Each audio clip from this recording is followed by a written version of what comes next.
Thanks so much for attending today. Today, we're going to go into a lot of the predominant issues on asset protection trust, both foreign and domestic, and do kind of a comparison. We're going to hit basically how asset protection works, what are some of the linchpins in the area, why we use trust in particular, and then how trust developed, why we have domestic asset protection trusts, how are they different, and how do foreign trusts work, how are they sometimes weakened and exposed, and what the keys to effectiveness are in terms of drafting and creating the right factual scenario behind them. And then we're going to spend some time on both income and estate tax with respect to US and foreign people, and how foreign trusts kind of are taxed in that overview international tax scenario. So we'll get into the first section, which is a generalized idea of how asset protection works. Essentially, what we're doing is we're moving the client from an exposed situation to at least a somewhat, if not very protected stance in litigation. So without losing control or losing very much control, without giving up the ability to make investment decisions, in many cases make distribution of asset decisions, we want to create a structure. And in that structure, we will benefit ourselves and our family.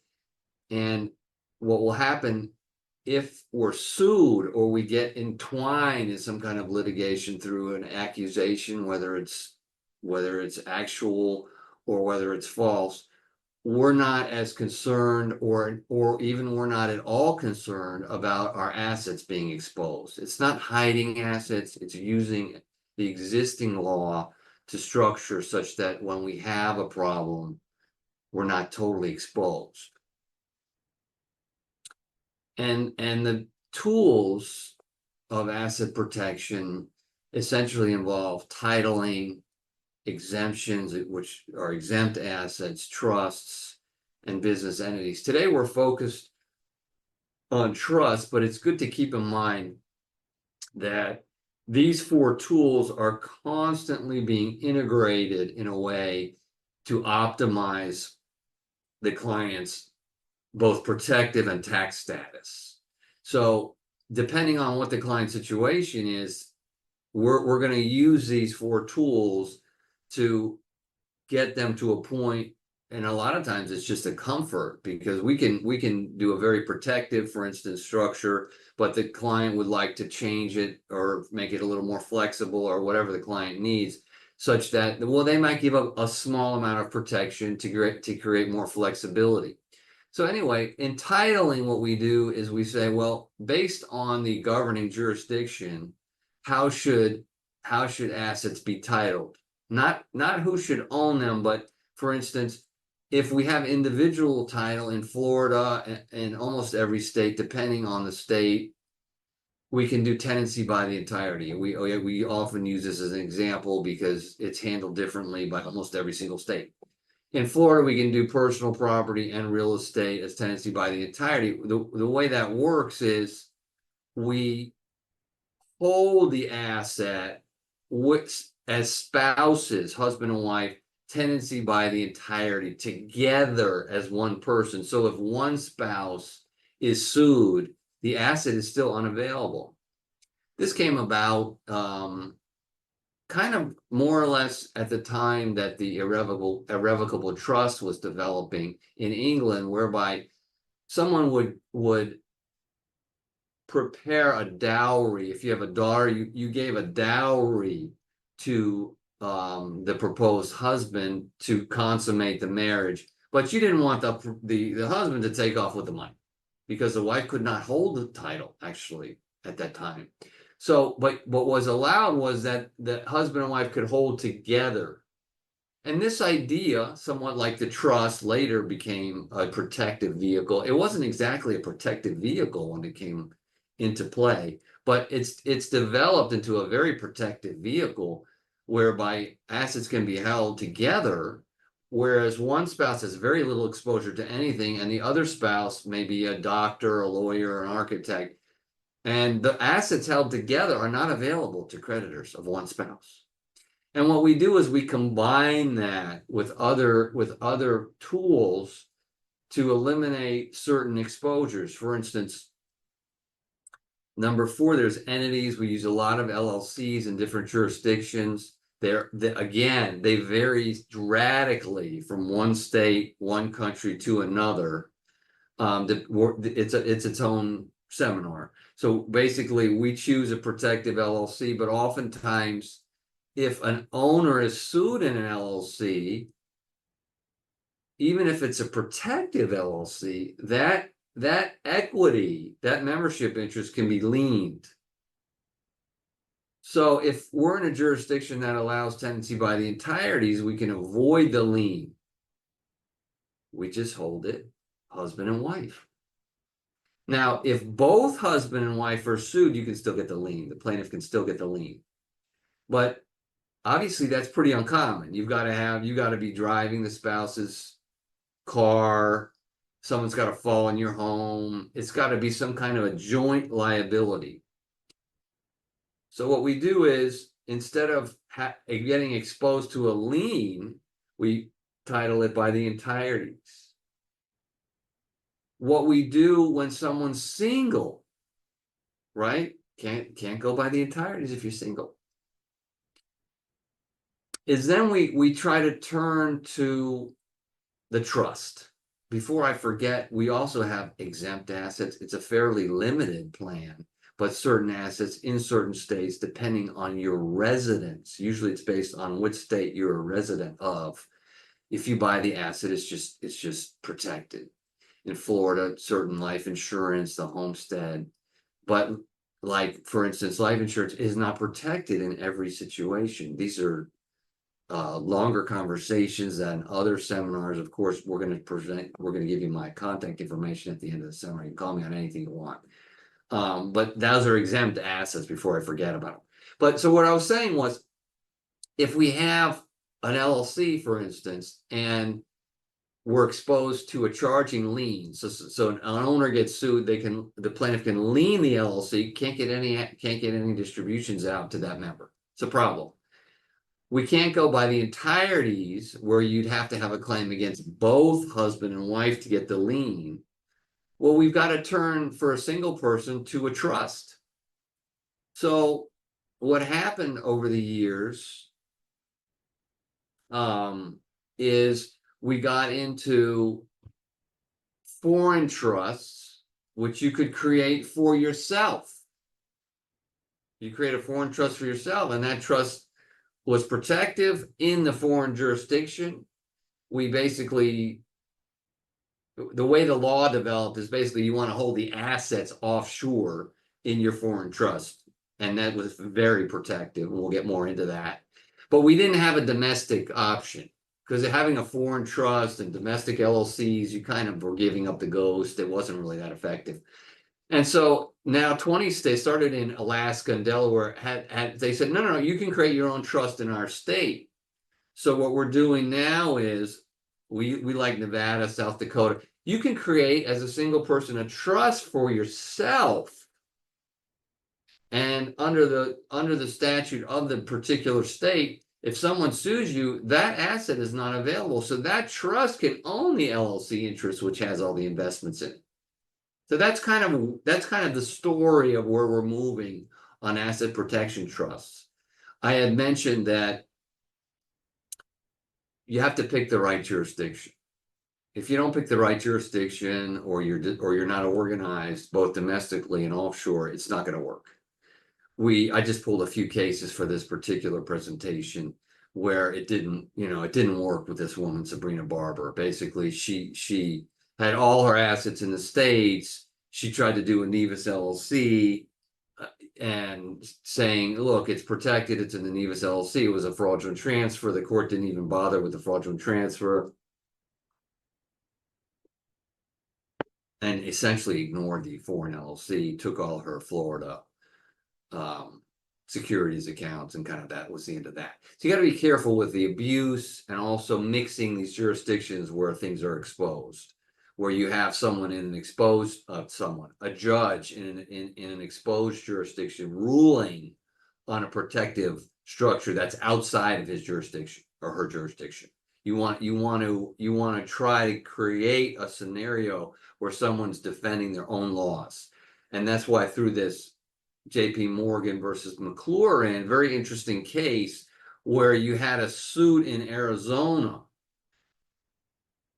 Plaintiff one got the judgment and decided, okay, there's assets in an LLC in Colorado, and went to Colorado. Instead of said, okay, I'm going to be in Arizona, what I'm going to do is I'm going to sue in Arizona, and then I'm going to attach the Colorado asset. No, they sued to attach in Colorado, and the Colorado court kind of defended the Colorado LLC. They couldn't collect.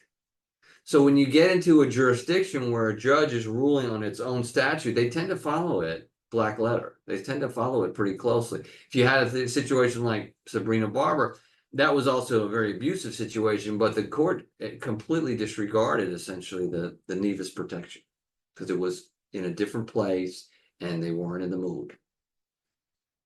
In Arroyos, essentially what happened was that you had a litigation in the state of Maine. Plaintiff wins. Assets are in Alabama under a Delaware LLC. The court, I don't know if the court was confused, or the court basically said, I'm not dealing with this. I'm not ruling on a LLC outside my state. You've got to go to Delaware. I'm not sure it's correct. I think it's probably incorrect, but it's fascinating. So you're either going to get an odd loss as the debtor, or you're going to get a randomized solution if you're not in control of your jurisdictions. And that's what's called race to judgment. The litigators start running to these different jurisdictions where they think they're going to have more success. So let's go into the trusts. Essentially what happened in the 15th century is how it developed was a parent would put assets with a loved one or a trusted friend for a child. The parent would go off to war, put the assets in the trust for the benefit of the child. The trustee who took legal title to the asset did not have access to the assets, but controlled them, right? That's legal title. The kid was the beneficial interest, was the beneficiary of the trust, but could not access the asset. So title is divided. That's not true for an LLC or a corporation or whatever you want to, refer to. That divided title created tremendous asset protection power. And until the 20th century, really late in the 20th century, you really could only fund a trust for someone else. And that divided title and solidified the protection. If the trustee is sued, trustee says, not my money. If the beneficiary sued, look, I'm just a trust fund baby and I don't have access. And it was true, they didn't have access. So you slipped into their shoes as the plaintiff. You can't get to anything. The trustee would say, no, I don't think so. We're not going to make a distribution. Very powerful. Before the advent of the asset protection trust, you still have revocable trusts, which are basically a fancy will. They don't provide any protection. You had certain trusts that were irrevocable, where you put assets with a trustee for someone else, and could be a special purpose or just a general for their benefit, for their health and benefit, and education. for them, but they cannot access it, with trustee discretion on distributions, which created that strength. And then we got into I think it was the late 80s, early 90s, where offshore, you had Cook Islands and some of the Isle of Wight and different areas saying, look, what we're going to do is we're going to create a statute whereby you can put money into a trust with a third-party trustee, and you have the advent of all of these professional trust companies, and no one can get it. Under the statute, it's completely protected, and the trustee was offshore. A lot of times we still recommend, if you're going to use a foreign trust, you want to have assets offshore, right? Because what happens is, although these statutes, and I've been involved in several statutes, are very protective of the money. In other words, you can't get to the money if you're a plaintiff. That's really a second tier issue. The real issue is that the U.S. court does not have jurisdiction over the trustee, the foreign trustee. And one thing you have to look for with these foreign trusts is that the trustee does not have an office in the U.S. We've come across this many times. I don't even like when it's a separate entity, like we just yesterday I spoke with somebody where they have an offshore trustee, but they also have a related entity with a similar name in the U.S. I like a completely divided trustee, assets offshore, because the court will not, they just don't have jurisdiction to collect those assets. Basically what will happen is you'll get a U.S. judgment, and the U.S. creditor at that point, plaintiff, will have to go offshore to try to reach those assets. Very, very difficult, very, very expensive. So it started with the foreign trust. And then what happened was, Delaware and Alaska said, these people are starting to draw huge sums of money by creating this protection. And that's how we got to the domestic trust. And the domestic trust, the same idea. You're in a state that doesn't allow you may be in a state that allows domestic trust. You may be in a state that doesn't allow domestic trust. You want to create an asset protection structure. You create a family holding company. You've got trust for the kids, but you're single, you're divorced, or whatever the situation is. And you say, what do I do if I'm sued? I'm gonna be liened. My LLC is gonna be liened. Well, if you're single, let's create a domestic asset protection trust if you're doing domestic investment. And so now you have 20 states that allow it. I think some are better than others, but it's the same idea. You put money into the trust, or you put your LLC interest into the trust. The trustee essentially is a distribution trustee. You still, in general, you can still operate, or your designated financial planner can operate to pick stocks or pick properties or manage real estate or whatever. But the Nevada or the South Dakota trustee determines distributions. And we do litigation as well, and we've defended a number of these, mostly from Florida. So what happens is you have someone set a domestic asset protection up in Florida, the grantor gets sued, they want into the LLC saying, hey, we need to lien out that LLC, or we need to grab that asset. And we go back to let's say Nevada was the last one. LLC says, look, you can't reach it. This is not who you're suing. You're suing the individual. The individual is just a beneficiary. Here's the statute. It protects the beneficiary. All right, let's go to litigation. And the idea is kind of like that Arizona case, JP Morgan. We get litigation moving in Nevada because the Nevada court's probably going to protect that Nevada LLC. That Nevada trust. If we go into South Dakota, that South Dakota court probably going to look at the South Dakota statute and say, look, guys, you're out. I'm looking at the statute. You're suing the beneficiary. We've got a legitimate South Dakota trustee. You're out. And that's what's happened in our cases. We had some other cases, some of which are almost kind of hilarious, that were where the trust was broken through. We look at, these are some of the factors in this next slide. We want to create kind of a connection to the jurisdiction. Some of the courts have suggested you really should have a connection to the trust jurisdiction. We've had people buy property in Nevada, for instance. We always use a trustee in the particular state.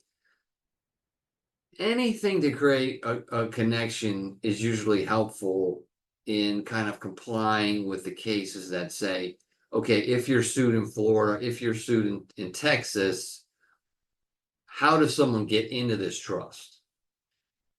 Is there a connection to that state, the trust state? And so, although we've defended several times, what judges look at is this appellate law, which creates precedent. So there's not a lot of law. We've got a number of abuse cases that I pulled. In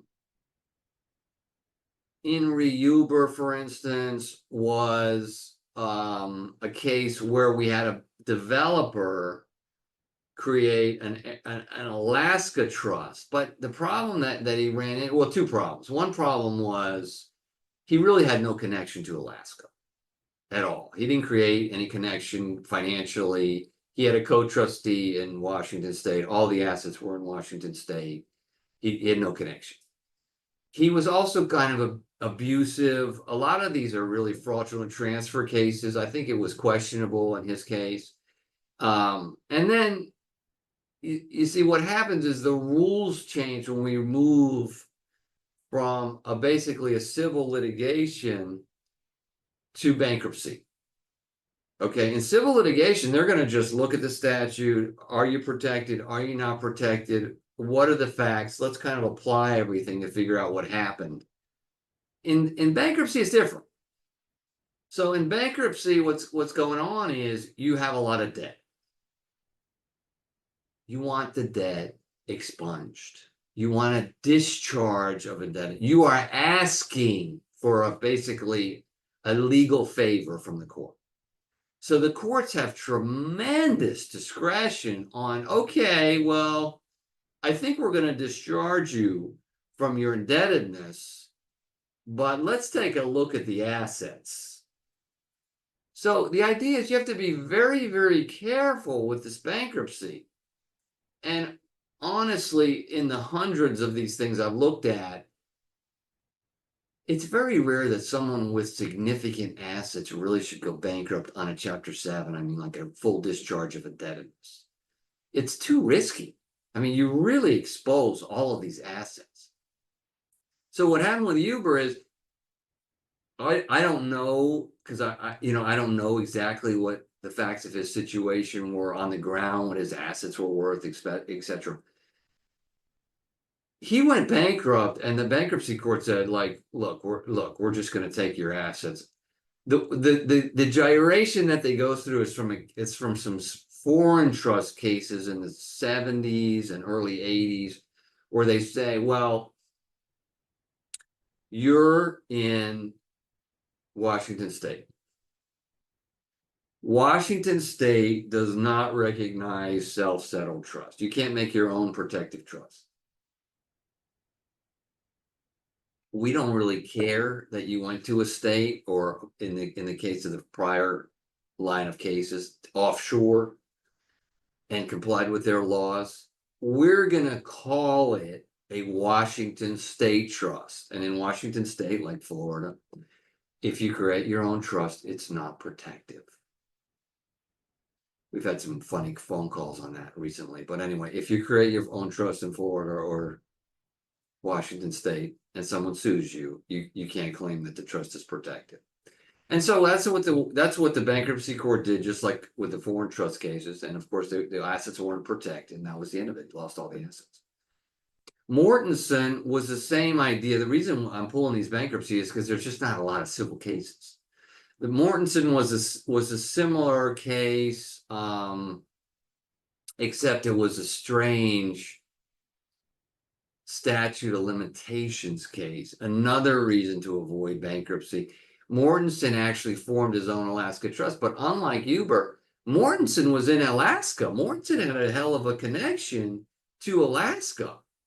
His trust, I think his trust would have been upheld in the civil court. So he amounted a lot. He kind of amassed a lot of debt. I guess he thought his asset protection trust was exposed for some reason and went bankrupt. So although by the time everything kind of coagulated and all these suits started to get filed, the statute of limitation to reach assets fraudulently transferred away into protective entities had passed. He was free and clear, from what I understand from this case. He files bankruptcy to discharge the debt, which was seemingly uncollectible. And so the mountain man, Mortensen, opened up a 10-year statute of limitations. And all of that free pass went away. He lost everything he had. It was absolutely amazing case.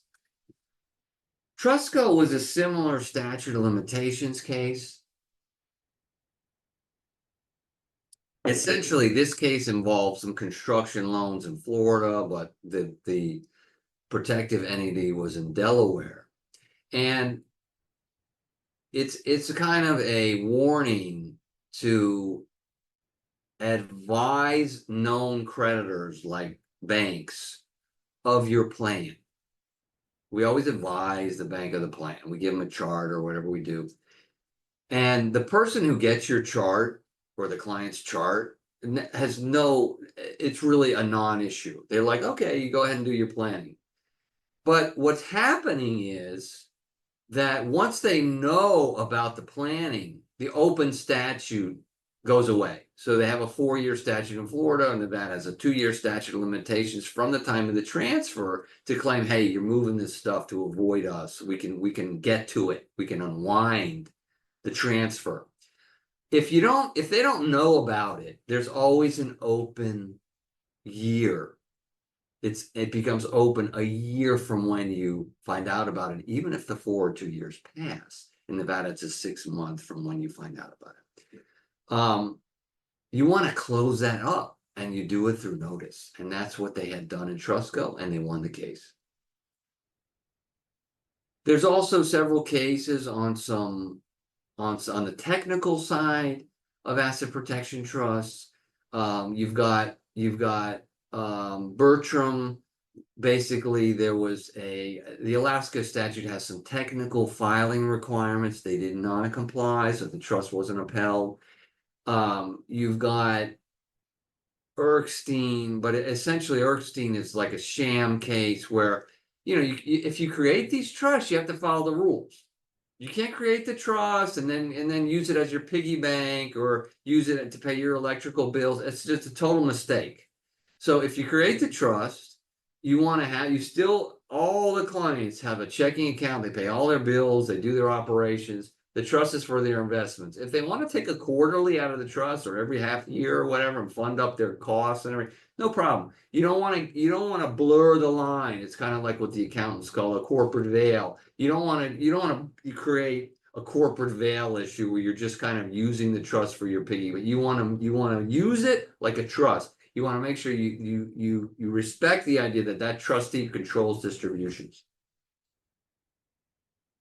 In Kilker, we mentioned Kilker from time to time just because it's kind of an interesting trust case where Kilker had done some development of swimming pools, had funded properly funded a Nevada Asset Protection Trust many years prior to the fact that maybe there was a claim. It was kind of a complicated case, but there was a claim on the pool developer, so he got pulled into it. But he was really bad.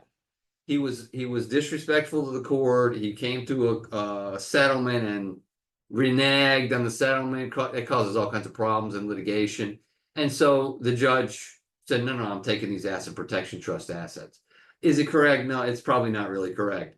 But you just have to be careful with this stuff. People still regard it as somewhat exotic. So you have to really follow the rules. We call that the California crazy. Yeah, right. There it is. California crazy. Anyway, this is just a couple of pieces as you envision the structure of the single person with a domestic asset protection trust. The kids have irrevocable trust, usually in the state of residence for minority interests in the LLC. And then, of course, when we buy properties, we segregate the properties in subsidiaries of the holding company separately. Now, what we look at is, do we go domestic or do we go with a foreign trust? We find that for US people, because it's a totally different analysis for foreign people, for US people, we recommend that, for instance, we do a lot of business sales, a lot of mergers and acquisition. There's usually a huge indemnity obligation that we recommend that they always ask, well, is there something we can use that's very, very protective, especially if they're single people? And so we said, well, we can do a foreign trust with foreign assets. Very, very protective. We fund a foreign trust. We like Nevis. Assets often are in Switzerland or whatever, oftentimes whatever jurisdiction they like outside the US. Very, very protective. Okay. But cumbersome and expensive. And you're using offshore assets. A lot of people don't like offshore assets. They like to use US dollars. Or do we go with the domestic, which is obviously less cumbersome, less odd in terms of assets. You don't have to use foreign assets. We use US assets, etc. That use a professional trustee. We use a state, another state. People like Nevada. I go to Nevada a lot, no problem. Except for a few things. So it's not as protective, in my opinion. So we have the Full Faith and Credit Act. So every time we've defended one of these, it's always a Full Faith and Credit Act claim. In other words, what that means is people think that litigation is the same in every state. It's not. Litigation rules and collection rules vary from state to state. What is kind of uniform is in the Constitution, it says that a judgment in one state may be domesticated to any state, and then you can collect there. So it creates a weakness for the Domestic Asset Protection Trust, a potential weakness. And that is, I get a judgment in Florida against somebody. They've got a Nevada trust, and I can take my judgment and register in Nevada. Now I have a Nevada debt, right? And so the idea of saying, no, you can't collect here is a little weaker. So now I'm in Nevada, I've registered in Nevada, and I can take a hard look at that Nevada trust to make sure it's properly settled to see if I can break through. And you become kind of a Nevada litigant. And so it's significant. It can be significant. We have defended against that in a couple cases. But for instance, if the trust is not properly formed, you could be in a really weak position. But you have to go through that process also. You've got to get the judgment and then register. So it can be expensive as well. But that doesn't exist for the offshore trust. Offshore trust basically says you can't reach a thing in this trust. The trustees offshore, oftentimes it's very hard to register a judgment offshore, and it's often a source of income for those jurisdictions. And I got to tell you, to break through is tough. It is tough to get through the foreign trust. Here's some foreign trust characteristics, an older chart, where we've in Nevis, I had a hand in that drafting that statute. What we've kind of beyond this idea of having to go there, right? The U.S. court has no jurisdiction over that trust or trustee. The terms of the statute are brutal to collect under. Sometimes you even have to post a bond. You can't hire someone in the jurisdiction for a contingency fee. It's very, very difficult to collect in these foreign jurisdictions. These are some of the kind of the general rules. You want to have a corporate trustee, totally independent. You're going to have foreign versus domestic. You're going to have a lot more compliance. You've got to file your FATCA forms every year. You got to file 3520 depending on the situation. It's more compliant. It's generally more expensive. It's also more expensive to draft. We do have we've been doing this a long time, and we do have some very, very dependable people that we deal with, both on the foreign investment side and the foreign trust side, but it is more expensive. It's not something people do, with a small regular investment side. It often spurs from sale of the business. And of course, we do a huge amount of them with respect to foreign people, and we're going to get into that in a minute. Here are some foreign trust cases and related stuff where I mentioned Wells Fargo, where they ignore the law. You have to be careful with there's a line of cases on these foreign trusts where they pulled people into a contempt situation, which is the next. That's that Sargent versus Al-Salah and Bushell, which we first thought with LLCs they can keep the certificates offshore and avoid contempt. That's no longer the case. That Shim case kind of eliminated that with the Florida Supreme Court. Rush University is a very interesting case. Basically, what had happened was a very wealthy guy in the Chicago area pledged cash on death, and the cash dropped into a lot of the cash dropped into a foreign trust, and then the recipients of the estate said, we don't really want to make this contribution because we want the money. So the problem was that Rush had relied on the promise of the donor, and my understanding is they had started substantial construction already. And basically, if you leave, so the court said, no, they're relying on this. We need those assets. You need to bring them back, or I'm going to take U.S. assets to get them. And that comes from that line of cases, in some sense, from bankruptcy, where they said, look, you're not in a protected jurisdiction. We're going to start taking stuff. And they lost that case. So I know you're getting the message. The idea is with these asset protection trusts that you don't want to create a lot of controversy. If you're just pumping along, and you form these trusts on a clear date, they work great. If you want to mess around and do fraudulent transfers and false promises, you could create a crack in the protection. One of the factors is it the alter ego? Is it just me? And I had mentioned this before, where do I just control completely this trust on distributions? Do I really just day to day pull stuff out of this trust? Is the trustee my buddy outside the jurisdiction? Am I just telling people what to do? Is it my kid? They go for this alter ego, and it creates what's called the merger. So basically the grantor becomes the trust. There's no more trust, and they just take the grantor's stuff. I want to get through this because we have a few. The sham is a similar sham. Instead of alter ego, the idea is that you created the trust intentionally to avoid. It's just a sham. It's not real. These are some of the cases. The cases are pretty interesting.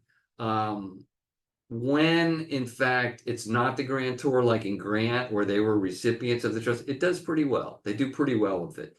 In BB&T, they basically, a developer got investments into the development, and he made substantial real estate investments. There was an implosion in 6, 7, and 8, and they lost a ton of money and owed money to the bank. They were guarantors. The investors were the money people. This guy who got sued on the guarantee was the kind of the organizer.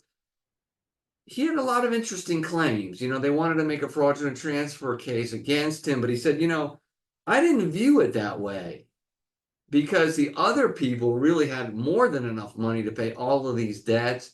And I created these trusts because I have health issues and I want to do estate planning. And he won the case. He got to keep his money.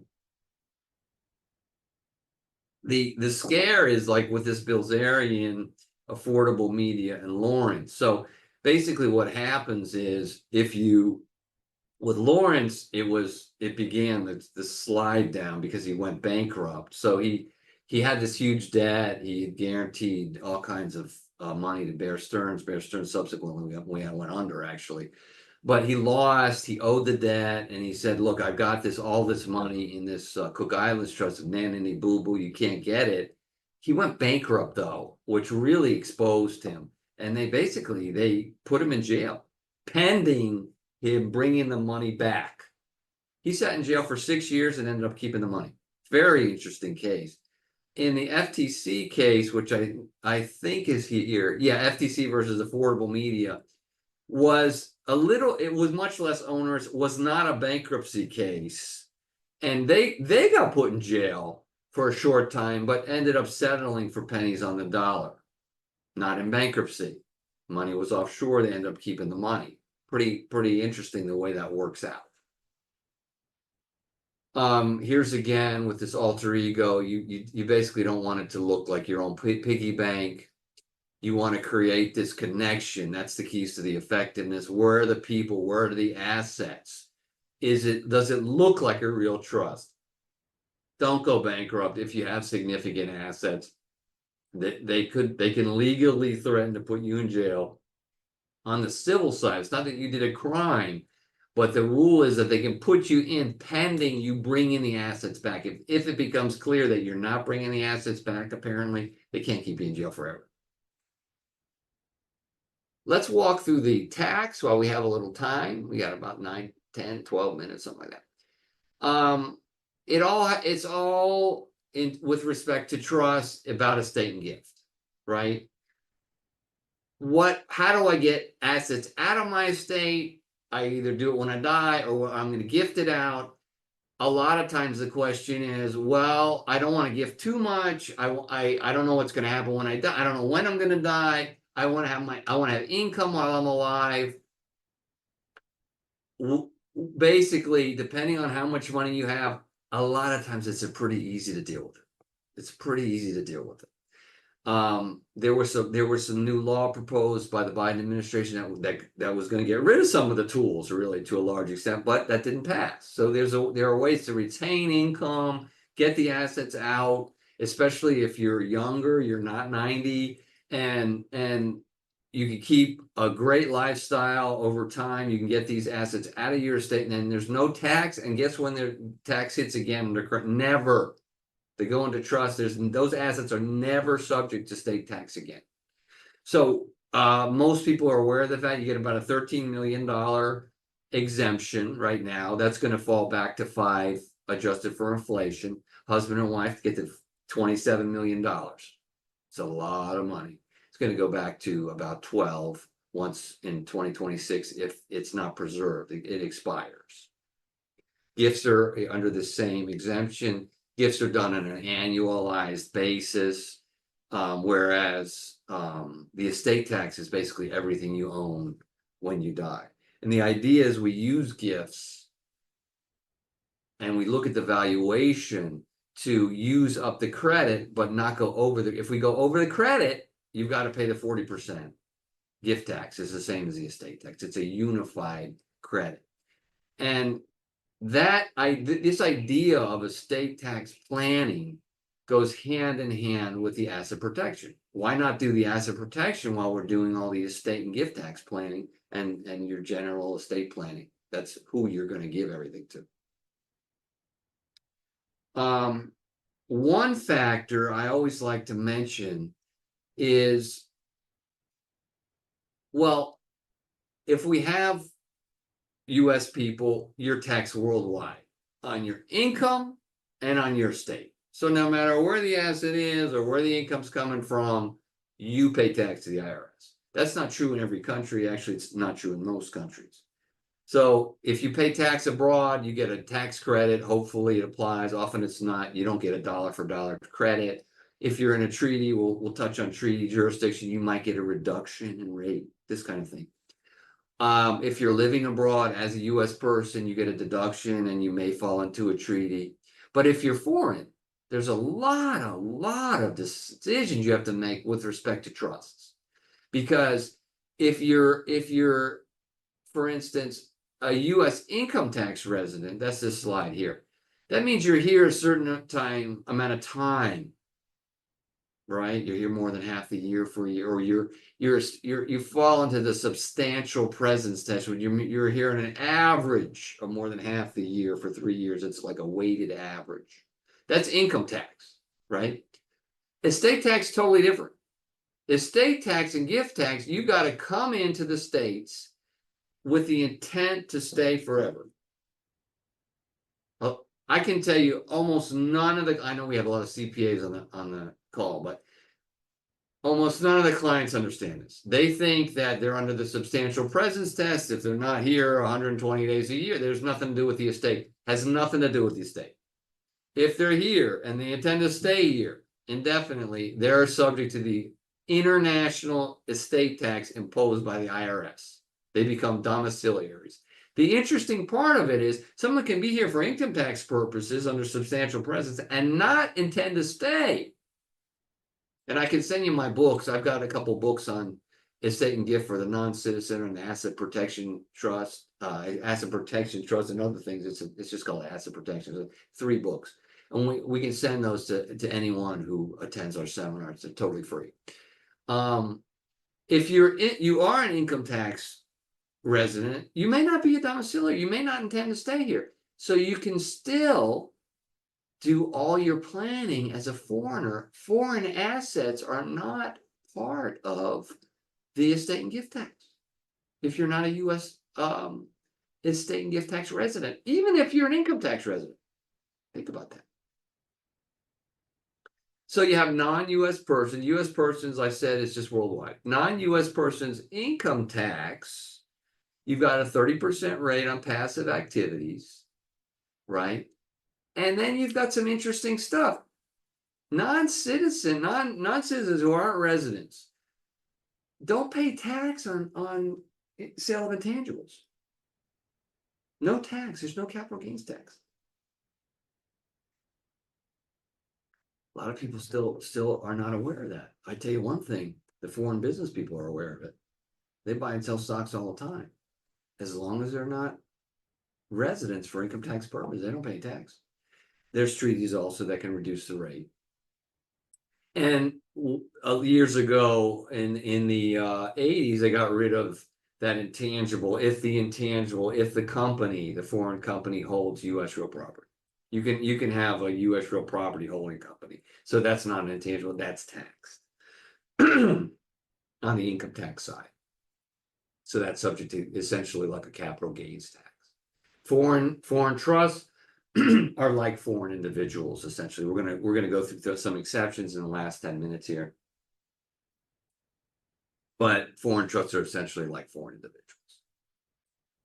I had mentioned the estate tax for a non-citizen. If you're not here, everything foreign is not within the U.S. IRS estate tax net, and you can give away U.S. intangibles. You can't give away real estate, but you can give away intangibles on the gift side. When you die, if you hold a U.S. intangible, it's taxed. So don't die with intangibles. Here's the deal.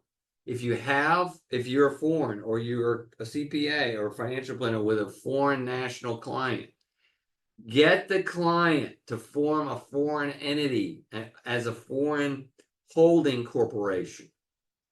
If the corporation holds the accounts, right, or anything that the foreign corporation owns, upon death, the foreigner is not taxed under the estate tax, U.S. estate tax. You have to create a foreign entity to hold U.S. assets to avoid the estate tax. That's called the foreign breaker. You have to create a foreign entity to hold because when the client dies, the foreign entity doesn't die.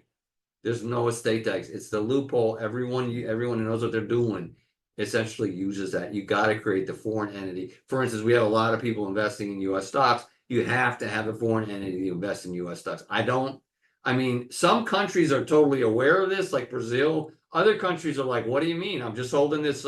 My realtor told me I should just open up a U.S. LLC. No, you have to have a foreign entity, hold it, because when you die, that's going to be taxed. let me tell you, these people get leaned up. We had a tragic situation where a husband and wife bought a huge mansion in Windermere. Wife dies. $3 million value goes into the estate tax. 1.2 million in tax for nothing. If they had just bought the property in a foreign entity, there'd be no estate tax. This slide kind of goes into that. There's no exemption. It's only a $60,000 exemption if you're a non-domiciled, non-resident, non-citizen with US assets. You have to put it into the entity or you only get the $60,000 exemption. You get killed with that. This kind of goes into when you have a foreign trust. We're going to go spend a couple minutes on the taxation of foreign trust before we wrap up. If a court can control it, offshore, it's a foreign trust. If you have a foreign trustee, it's an offshore trust. If a U.S. court can control it and you only U.S. trustees, it's a U.S. trust. The trust side is a different seminar. I wanted to touch on it somewhat, but it's kind of like it's really factually dependent whether you're U.S. or you're foreign and you're forming these foreign trusts. Totally different purposes, function, taxation. So it depends where it was created, who the settlor is, who the trustee is, and who the beneficiaries are. On a U.S. person, it kind of got simplified because what was happening is people were making a foreign person by creating a foreign trust in the U.S. and then funding the trust with foreign assets. Foreign income into a foreign trust is kind of like, well, it's just foreigners. So the IRS had no purview. That got taken care of years ago. Now under 679, if a U.S. person forms a foreign trust and there's a U.S. beneficiary, it's disregarded. It's grantor for income tax purposes. It doesn't do anything. You don't save any tax. It's just like the grantor owns it. The problem is you got to be careful because the general rule is when the assets go into the foreign trust, it's a deemed sale unless there's a U.S. beneficiary. And if there's a U.S. beneficiary, it's disregarded, which is usually the case. But when the grantor dies, it's the deemed sale. So you have to be careful. It works out okay usually because if the assets are part of the U.S. taxable estate, the deemed sale doesn't generate capital gain. If the assets, though, were moved offshore as part of an estate planning move, and their gift to that foreign trust was completed, and those assets are no longer in the estate, you could get hit with a capital gain on death. That's the drawback. That's what you have to be aware of. This stuff gets pretty complicated on the tax side. If you have a non-resident, non-citizen grantor, what we want to do is we want to keep assets offshore. Because the idea is if assets are offshore, all the foreign income associated with that offshore trust has nothing to do with the IRS. Nothing to do with the IRS. Only the stuff in the States trickling into the trust is taxed. And the best situation is if we can create a grantor trusts offshore with a grantor, with a foreign grantor, right? It's disregarded. It's the foreign grantor. And if we can do that in a tax favorable jurisdiction, that grantor takes the U.S. income tax hit on the general revenue, no tax on all the foreign income, and then the grantor can give away things, U.S. or foreign, to U.S. people. There's that income tax is totally avoided. It's restricted though. The obstacle is so many times, and we wrote an article, Florida Bar Journal. I can get that to you. Send me an email. So many times the grantor wants to come into the States, but you got to be careful. If you come in within 5 years, you drop back into that 684, 679 scenario where now it's deemed a transfer out. You've got U.S. beneficiaries, so it's grantor, but you've walked into the situation where when that grantor dies, it's a deemed sale of all the assets. Those assets have been eliminated from the U.S. estate because they were given away. It's a deemed sale. You get hit for all the capital gains when the grantor goes. So the only option you have is no, I'm not doing this, which is we've had that happen. I'm going back. They abandon US domicile and they preserve that foreign to foreign stuff. So the IRS doesn't have access or an interest tax-wise in the foreign assets, or they domesticate the trust. But that's got its own disadvantages, because what happens when you domesticate the trust is all the foreign income comes into the US and then the IRS taxes it all. But it happens, especially if they kind of just decide the whole family's here, we're all going to be here, trust is here. I had mentioned treaties, they may reduce the tax, especially if you don't use a trust. A lot of times people will move to a jurisdiction where it's a domicile treaty. If you're in a domicile treaty jurisdiction and you decide to domicile there, only that country will tax you, right? So it requires some planning. Otherwise, you have these situs treaties that deal with certain assets and not other assets. Becomes much more complicated, usually much less protective. And that's kind of it for foreign and domestic trusts. If you have any questions, my contact information's here. We totally invite questions, and like I said, I've got 2 books on the tax side and a book on the asset protection side. If you send me an email, I'll be happy to send you those books or answer any of your questions. Thanks so much for attending.